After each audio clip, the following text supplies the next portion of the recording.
Doesn't matter how many times I visit Cusco. And this is the 24th. And actually, as of today, I live here.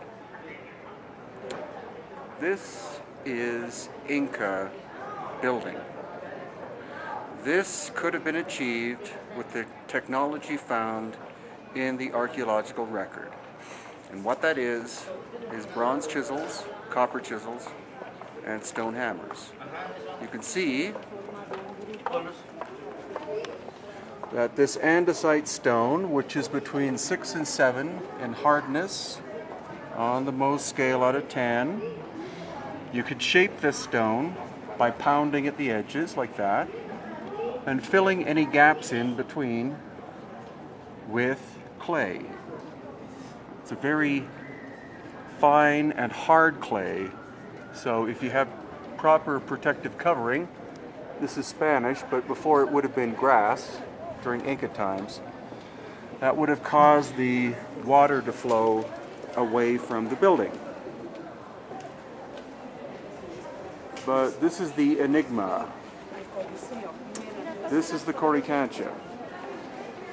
And the tightness of the construction of the Coricancha is technically almost flawless.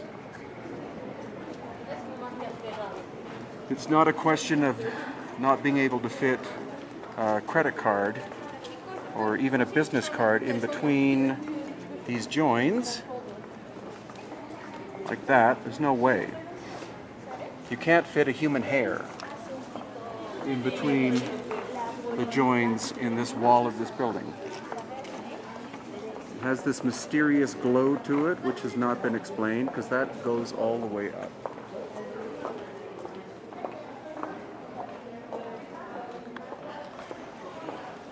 But not only that, is the fact that each one of these stones is a different shape and size, and they all interlock almost perfectly.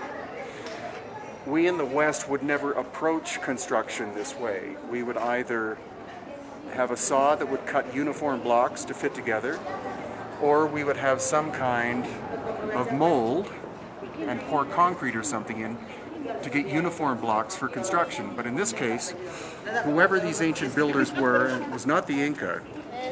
This wall is 39 inches thick. The accuracy of this joinery is as good on the inside as it is on the outside. And not only that, it's as good in between. It's not as though there's a veneer finish to make it look good in the front and back and have gaps in between the stones. It is technically astonishing.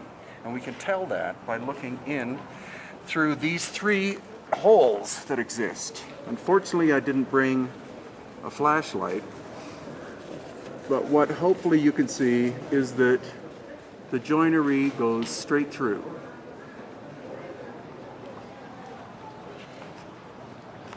Now, the other point about the Coricancha is that in the oral tradition of the Inca, this supposedly was the first building ever built by them.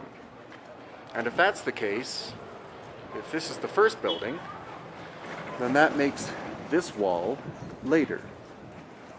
And you can easily see that technically this is nothing compared to this. So as odd as it sounds, but I brought engineers here to look at this. They're just blown away. They can't explain how it could be possible that an ancient people without high technology could have achieved this. And so I think this building, the Coricancha, was here when the Inca arrived in Cusco about 1100 AD, and they were as blown away by it as we are today, and that's why they moved into the building, and that's why they made this the holiest of holies. From the point when they first came to Cusco to the point when the Spanish arrived in 1532 and tore sections of it down and built on top of it their own church. Coricancha, Cusco. www.hiddenincatours.com